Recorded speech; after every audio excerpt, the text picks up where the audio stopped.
안녕하세요. 코인원입니다. 오늘은 2024년 11월 9일 토요일 오후 2시 28분경입니다. 구독과 좋아요, 알림 설정 정중히 부탁드리면서 오늘 영상 시작하겠습니다.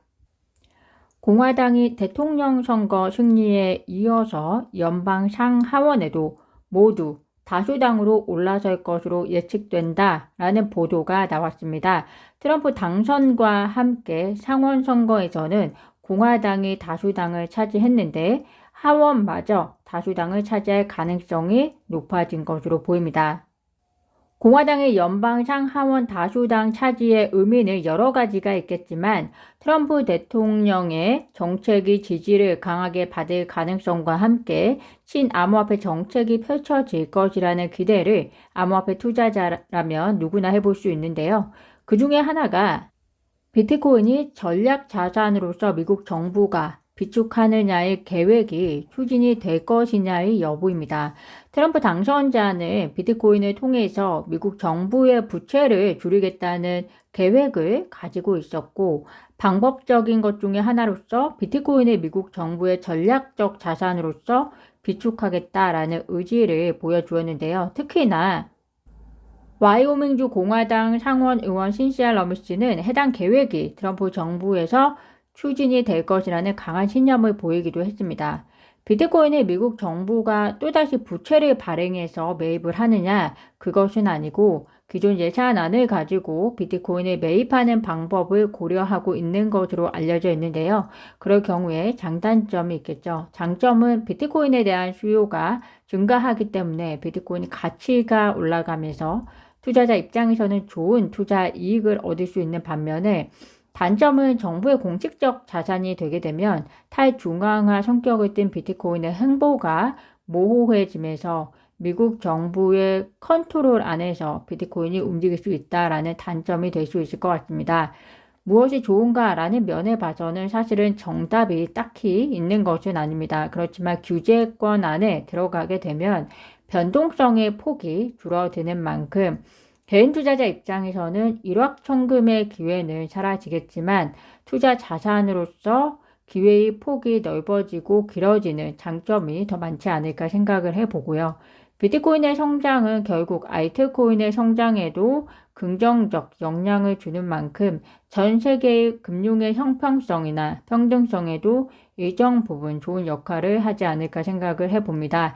물론 그 이면에는 불법이나 전쟁과 같이 좋지 않은 부분에 쓰여지는 암호화폐 사례들도 덜어 있겠지만 그런 부분을 얼마나 최소화하느냐가 규제권 안에서 해결되어야 하는 문제이다라는 생각이 듭니다.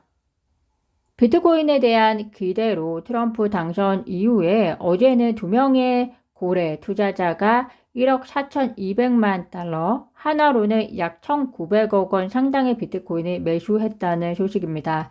비트코인에 대한 기대와 함께 최근에는 이더리움이 다시 상승 기지개를 펴기 시작했는데요. 미국 대선 이후에 이더리움 선물 ETF 유입 역시 증가하면서 이더리움 가격도 상승했습니다. 그 이유가 트럼프의 재선으로 스테이킹 이더리움 ETF의 출시를 앞당길 가능성이 높다라고 기대를 하고 있는 것 같고요.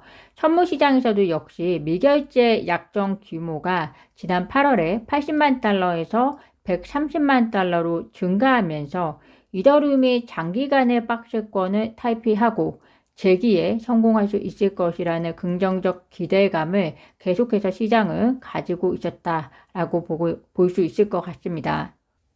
지역 브로커 및 금융 서비스 기업을 대표하는 미국 증권협회의 CEO가 미국 SEC 게리 겐슬러 위원장 사임을 촉구했다라고 말했는데요. 이번 선거가 게리 겐슬러의 행보에 대한 국민의 입장이라는 것이 그의 주장입니다.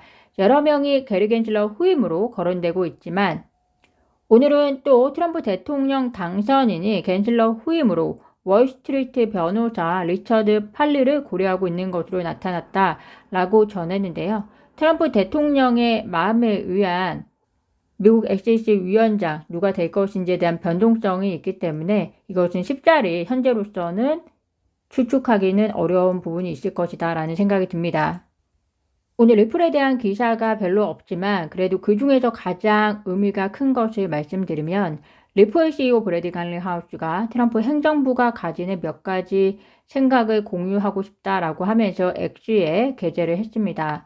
브래디 갈링하우스는 SEC가 암호화폐 시장에 개입해서 승자와 패자를 선정하기 시작한 지 약 6년이 지났고 SEC가 리플을 고소한 지는 약 4년이 지났다. 마침내 이러한 외부 시장 요인이 사라지면서 터널 끝에서 빛을 보게 되었고 이게 중요한 부분인데요. XRP의 미래를 믿는 사람들에게 엄청난 기회가 올 것이다 라고 이야기를 합니다. 이 엄청난 기회를 위해서 XRP 투자자들이 많은 시간을 인내해 온 만큼 이에 대한 명확한 성과를 보여주어야 하는 시기가 명확히 또 와야 된다라고 생각이 드는데요. 전문가들의 말처럼 소송에 대한 불확실성이 거치는 내년 봄 이후에, 그러니까 트럼프 대통령이 취임을 한 이후에 새로운 SEC 체제가 리플과 미국 SEC의 소송을 취소하거나 합의를 하게 되면 그때 바로 불확실성이 거칠 텐데요. 그렇게 불확실성이 거치는 내년 봄 이후에 XRP의 차례가 찾아올 것이다 라고 보고 있는 것 같습니다. 시장이 이야기하는 이 시기가 아마도 많은 사람들이 XRP에 대한 신뢰를 지속하느냐 여부에 대한 분개점이 될 것이다 라는 생각이 들고요. 암호화폐 분석가 이그레그 크립토가 비트코인이 10만 달러를 돌파할 경우에는 XRP가 2.2달러까지 상승할 수 있다라고 전망했습니다. 그 이유가 비트코인의 지배력이 줄어들면 유동성 회전이 발생해서 XRP가 강한 상승을 할 수 있다라고 예상한다라고 이야기를 하는데요. 거기다가 XRP ETF에 대한 승인 가능성과 그리고 스테이블 코인 출시도 호재로 작용할 수 있다라고 이야기를 하고 있습니다. 이것에 대한 실현 가능성을 볼 수 있는 시점이 모두 내년 봄 1분기 정도가 지나면 이것이 정말 실현이 될 수 있는 호재인지 여부가 어느 정도 윤곽이 나올 것으로 예상이 되기 때문에 관심 있게 모니터링 하시면서 오늘도 책임감 있는 투자 되시기를 바랍니다. 오늘 제가 준비한 소식은 여기까지입니다. 오늘도 영상 시청 진심으로 감사드리고요. 구독과 좋아요, 알림 설정은 코인 응원에게 큰 힘이 됩니다. 감사합니다.